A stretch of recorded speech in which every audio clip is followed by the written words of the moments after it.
ఈ రాష్ట్రంలో కూటమి నాయకత్వంలో అంటే చంద్రబాబు నాయుడు గారి నాయకత్వంలో ఈ కూటమి ప్రభుత్వం ఏర్పడిన తర్వాత ప్రజాస్వామ్యానికి కూడా చాలా అపహాస్యం పాలన కూడా చేసింది. ఎప్పుడూ లేని విధంగా కూడా ఏకపక్ష పరిపాలన చేసేదే కాకుండా ఈరోజు రాష్ట్రంలో ప్రజాస్వామ్యమే లేదు, వాక్ స్వాతంత్రం కూడా లేదు. ఎవరైనా కానీ వారికి వ్యతిరేకంగా మాట్లాడితే చాలు తప్పుడు కేసులు పెట్టేది, బెదిరించేది, పోలీసు వ్యవస్థనే ఈ ప్రభుత్వం వాళ్ళ చేతుల్లో కూడా తీసుకొని ఈరోజు పరిపాలన కొనసాగిస్తూనే ఉంది.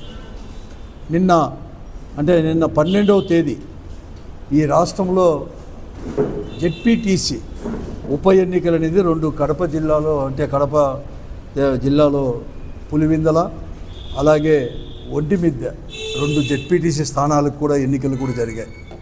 కేవలం దానికి ఉండేది కూడా ఇంకొక సంవత్సరం మాత్రమే కాలపరిధి కూడా ఉండేది కూడా. అటువంటి ఉప ఎన్నికల్లో కూడా ప్రజాస్వామ్యాన్ని అపహాస్యం పాలు కూడా చేశారు. నేను అనుకున్న నేనే 7 ఎలక్షన్లో కూడా అభ్యర్థిగా నిలబడాను కూడా ఓడిపోవడం జరిగింది, గెలవడం జరిగింది. కానీ చాలా ఎన్నికలు చూశాను నేను విద్యార్థి దేశం నుంచి కూడా. కానీ ఇటువంటి ఎన్నికలు అనేది కూడా ఎక్కడ కానీ చూడలేకుండా కూడా ఉంది. ప్రజాస్వామ్యాన్ని నడి రోడ్డులో హత్య చేసేసి ఈరోజు మేము గెలిచామని చెప్పేసి 6,700 ఓట్లు వచ్చేసినాయి. కేవలం వైఎస్ఆర్ కాంగ్రెస్ పార్టీకి 670-80 ఓట్లు మాత్రమే వచ్చాయని చెప్పేసి సంఖ్యలో గుద్దుకొని ఈరోజు కూడా చాలా సంతోషాన్ని కూడా వ్యక్తపరుస్తున్నారు. స్వయంగా ముఖ్యమంత్రి గారు కానీ లోకేష్ గారు కానీ ఈరోజు ప్రజాస్వామ్యం అనేది కూడా గెలిచింది అని చెప్పి నేను అంటున్నాను. నేను వారందరినీ ఒకటే అడుగుతున్నాను, ఇది ప్రజాస్వామ్య పద్ధతిలో మీరు ఎన్నికలు జరిపారా అని చెప్పి నేను అడుగుతున్నాను. అసలు మీ ఎన్నికలే ఒక ఫార్స్గా చేసేసారు. కేవలం ఎన్నికల్లో అక్కడ స్థానికంగా ఉండే జనాన్ని కూడా తీసుకొని రాలేకోకుండా ఇతర నియోజకవర్గాల నుంచి కూడా మీరు అనేది కూడా జనం కూడా తరలించి క్యూలో పెట్టి తెల్లవారుజామునే 6 గంటలకే 5:30-6 గంటలకే అన్ని పోలింగ్ స్టేషన్లో కూడా పోలింగ్ కేంద్రాలను కూడా హస్తగతం చేసుకొని పోలీసు వారిని అడ్డం పెట్టుకొని ఈరోజు ఓట్లన్నీ కూడా దొంగ ఓట్లు వేసుకోవడం జరిగింది తప్ప ఒక్కరైనా కానీ నిజమైన ఓటరు మీరు తీసుకొని రావడం జరిగింది అని చెప్పి దానికి ఆన్సర్ చెప్పాల్సిన అవసరం. స్వయంగా కలెక్టర్ గారే పోలింగ్ కేంద్రాల్లో పోతే ఏదైతే ఎలక్షన్ కమిషనే ఫోటోలు ఏదైతే రిలీజ్ చేసిందో ఆ ఫోటోల్లోనే ఫలాని ఆ క్యూలో ఉండేవారందరూ కూడా కలెక్టర్ గారు నిలబడుకున్నప్పుడు క్యూలో ఉండేవారందరూ కూడా ఏ నియోజకవర్గం వారు, ఏ నియోజకవర్గంలో ఈరోజు అధికార పార్టీలో ఏ పదవి నిర్వహిస్తున్నారని చెప్పేసి కూడా చాలా స్పష్టంగా కూడా మేము చెప్పడం జరిగింది. ఇవి ఎన్నికల కమిషన్ కూడా చెప్పడం జరిగింది. ఎన్నికల కమిషన్ కూడా ఎక్కడికైనా ఎంత ఉదాసీనంగా వ్యవహరించింది తప్ప ఎక్కడ కానీ ప్రజాస్వామ్యాన్ని బతికిస్తామని కానీ ఎక్కడ కానీ చేయలేకపోతుంది. రేపే 79వ స్వాతంత్ర దినోత్సవం కూడా పెద్ద ఎత్తున కూడా జరుపుకోబోతున్నాం. స్వాతంత్రం వచ్చేసి కంప్లీట్గా కూడా ఈరోజు కూడా పూర్తి అయిపోయిందని చెప్పి 70 ఎంతో సంతోషంగా జరుపుకుంటే ఒకరోజు ముందుగానే ఈరోజు ప్రజాస్వామ్యాన్ని అపహాస్యం పాలు చేశారు, హత్య చేశారు. ఎక్కడ కానీ లేదు కూడా ఈరోజు కూడా లేకుండా పరిస్థితి కూడా ఈరోజు కూడా తీసుకొస్తున్నారు. చంద్రబాబు నాయుడు గారిని కూడా నేను అడుగుతున్నాను. ఎందుకంటే చంద్రబాబు నాయుడు గారు కూడా మొట్టమొదటిగా 4వ మారు ముఖ్యమంత్రి అయ్యింది కూడా. అతను కూడా నేను చాలా ఎన్నికల్లో చూసి 3 మార్లు నేను చూశాను ముఖ్యమంత్రిగా. ఎప్పుడు కానీ ఇంత దిగజారి వ్యవహరించినది మాత్రం ఎప్పుడు కానీ లేదు. ఈరోజు అంత దిగజారి ఈరోజు కూడా వ్యవహరిస్తూ ఉన్నాడు. ఈరోజు ఎక్కడ కానీ లేకుండా. అందుకోసమే ఇప్పటికైనా కానీ వెంటనే ఎలక్షన్ కమిషన్ మేము ఏదైతే చెప్పామో సాక్ష్యాలతో తీసుకొని పోయి చెప్పాము, ఎన్నికలను వెంటనే కూడా రద్దు చేసి మరీ ఎన్నికలు జరపాలని చెప్పేసి కూడా వైఎస్ఆర్ కాంగ్రెస్ పార్టీ కూడా డిమాండ్ చేసి ఇప్పటికే ఇవ్వడం జరిగింది. మేము చేస్తాం. మీకు నమ్మకం ఉంటే, ఈ ప్రజలపైన నమ్మకం ఉంటే, మీరు నిజంగా మన ఎన్నికల్లో 2024వ సంవత్సరం జరిగే ఎన్నికల్లో మీరు గెలిచాము అని చెప్పి నమ్మకం ఉన్నా, ప్రజలపైన నమ్మకం ఉన్నాము, మళ్ళీ తిరిగి ఎన్నికలకు మీరే ఆర్డర్ చేసుకోండి చంద్రబాబు నాయుడు గారు అని చెప్పేసి మేము డిమాండ్ కూడా చేస్తున్నాము. ఇవి పెద్ద ఎత్తున కాబట్టి ఇప్పటికైనా కానీ ఇటువంటి అపహాస్యం చేయొద్దండి. అందుకోసమే నేను అందరినీ కూడా అడుగుతున్న ఎలక్షన్ కమిషన్ అందరినీ కూడా ప్రత్యేకంగా కూడా నిలబెట్టుకోండి మీ అందరూ కూడా మీ పరిపాలన కూడా అని చెప్పేసి. కాబట్టి వెంటనే కూడా ఈ ఎన్నికలు రద్దుపరచాలని చెప్పేసి కూడా మేము వైఎస్ఆర్ కాంగ్రెస్ పార్టీ తరఫున డిమాండ్ కూడా చేస్తున్నాం.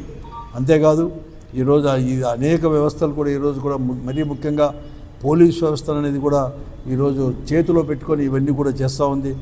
ఈరోజు అవినీతి అనేది కూడా విచ్చలవిడిగా ఈరోజు అవినీతి కూడా ఈ రాష్ట్రంలో అనేది కూడా వెళ్ళిపోయింది. ఈ కూటమి ప్రభుత్వంలో కూడా అటువంటి పరిస్థితుల్లో ఉన్నదాన్ని వెంటనే కూడా మేమంతా కూడా చెప్తున్నాం. నిన్న జెడ్పీటీసీ ఎన్నికలు మీకు నమ్మకం ఉంటే వెంటనే రద్దుపరిచి మళ్ళీ కూడా ఎన్నికలు రావాలి అని చెప్పి మేము కోరుతాం.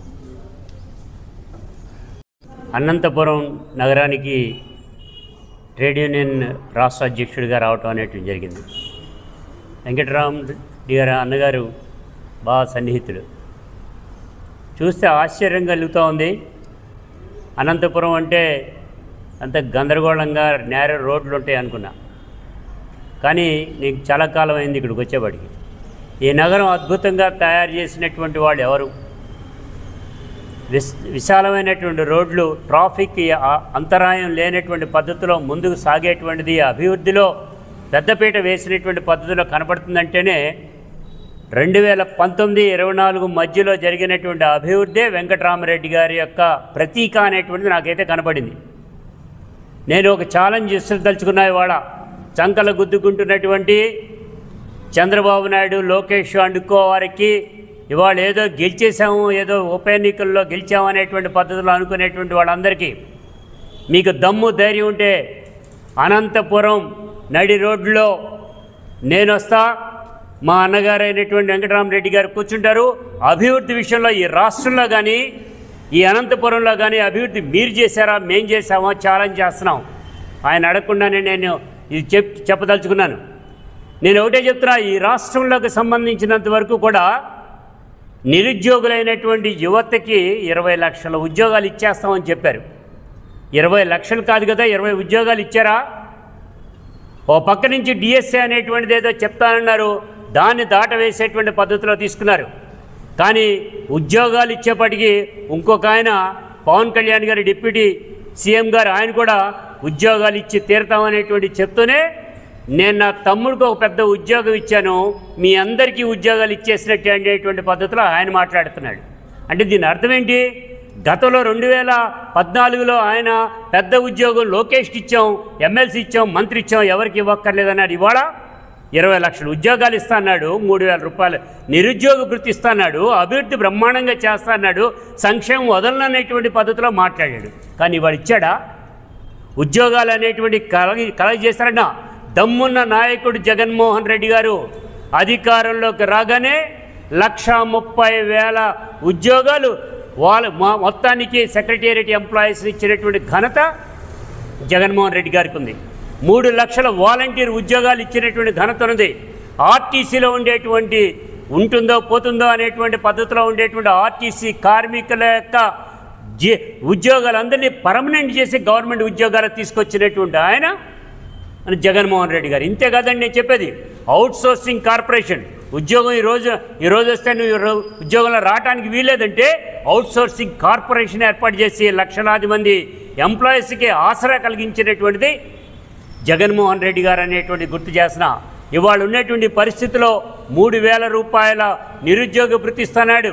2 లక్షల పైచిలకు ఉండేటువంటి వీళ్ళందరికీ కూడా ₹1 అంటే ₹1 కూడా ఇవ్వనటువంటి పరిస్థితి మనం చూస్తూ ఉన్నాం. రమారమి వాళ్ళకి ఇవ్వాల్సినటువంటిది కూడా ఎంత అనేటువంటిది అంటే కోట్లల్లో ఉండేటువంటి దాన్ని కూడా ఇవ్వలేనటువంటి పరిస్థితి. నేను అందుకే చెప్తున్నా, ఛాలెంజ్ చేస్తున్నాం. ఇవాళ జగన్మోహన్ రెడ్డి గారు అభివృద్ధి చేయలేదంటున్నారు.